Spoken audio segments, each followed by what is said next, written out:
Halo Tusmi People, bertemu kembali dengan saya Ulfa. Di video kali ini saya akan melanjutkan bahasan dari video yang sebelumnya, yaitu mengenai buku Quantum Leadership. Untuk materi yang saya bahas pada video kali ini yaitu mengenai karakter seorang pemimpin.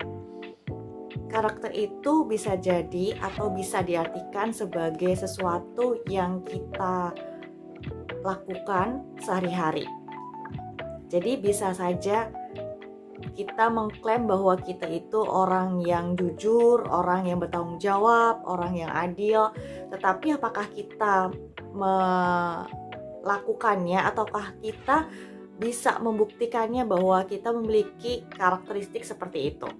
Jadi karakteristik itu tidak hanya apa yang kita klaim saja, apa yang orang kira saja, tetapi bisa juga dibuktikan dengan perilaku lakukan sehari-hari. Karakteristik seseorang bisa terlihat dari apa yang diyakininya dan apa yang terlihat.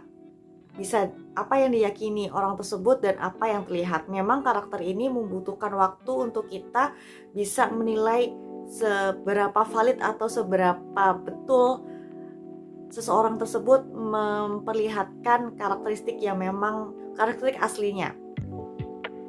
Karakter dalam dimensi kepemimpinan ini bisa dibagi dua, yaitu karakter moral dan karakter kinerja. Karakter moral itu contohnya adalah jujur, bijaksana, adil, suka membantu, disiplin, rendah hati. Itu salah satu contohnya. Kemudian ada lagi karakter kinerja. Karakter kinerja itu contohnya adalah pekerja keras, pekerja cerdas, kemudian juga pekerja tuntas, agile atau lincah, tangguh dan ulet, dan inovatif. Itu adalah karakter kinerja. Kita bisa memilih menggunakan karakter itu dari nilai-nilai yang kita anut. Biasanya nilai-nilai yang kita anut adalah nilai-nilai yang terjadi yang mempengaruhi di kehidupan kita. Bisa itu dari nilai keluarga ataupun nilai masyarakat di mana kita hidup. Karakter berbeda dengan kepribadian. Jadi karakter adalah sesuatu yang kita bisa pilih. Kita bisa berkehendak untuk melakukan hal itu atau tidak melakukan hal itu. Tetapi kalau misalnya kepribadian adalah sesuatu yang given sifatnya, sesuatu yang berasal dari saat kita lahir. Jadi memang kepribadian adalah kecenderungan bawaan. Jadi kecenderungan bawaan dari lahir. Kepribadian apakah bisa berubah?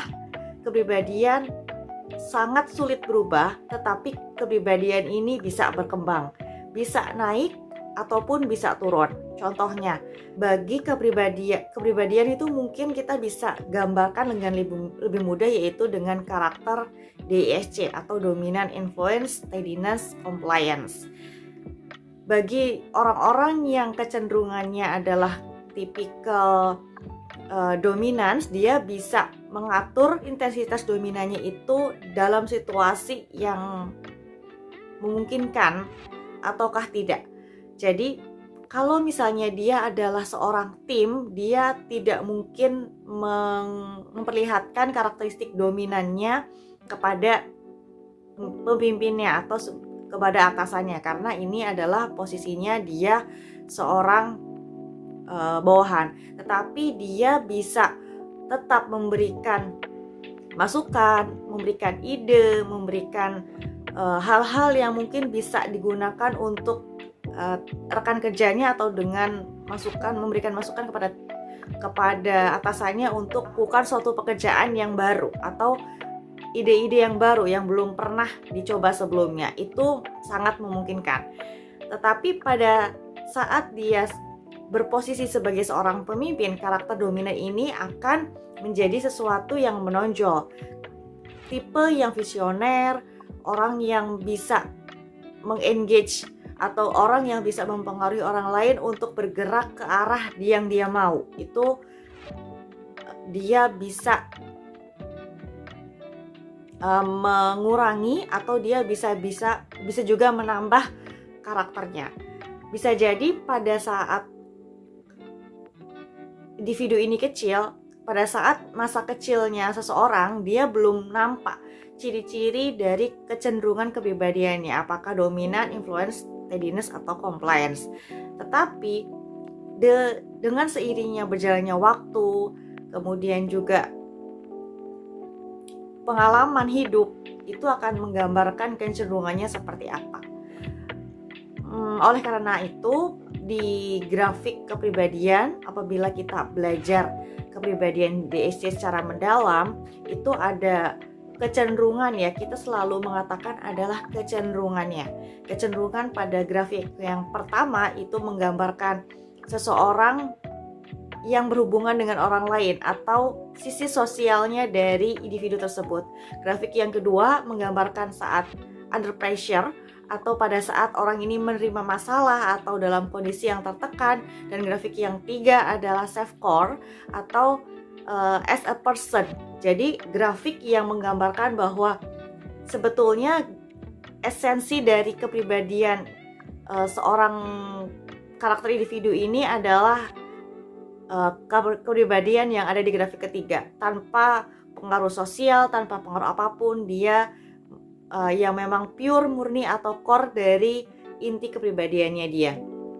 Nah, apakah kepribadian ini bisa bergerak? Ya sangat memungkinkan bertambah ataupun berkurang sesuai dengan yang tadi, pengalaman hidupnya dia dan kondisi lingkungan atau pengaruh dari pengasuhan dari keluarganya. So, kita ingin menjadi pemimpin yang memiliki karakteristik atau kepribadian seperti apa, kita bisa nge-switch, kita bisa mengaturnya dengan sendiri, karena karakteristik yang tadi saya sebutkan itu adalah murni kehendak kita, sedangkan kepribadian itu adalah kuasa dari bawahan lahir kita.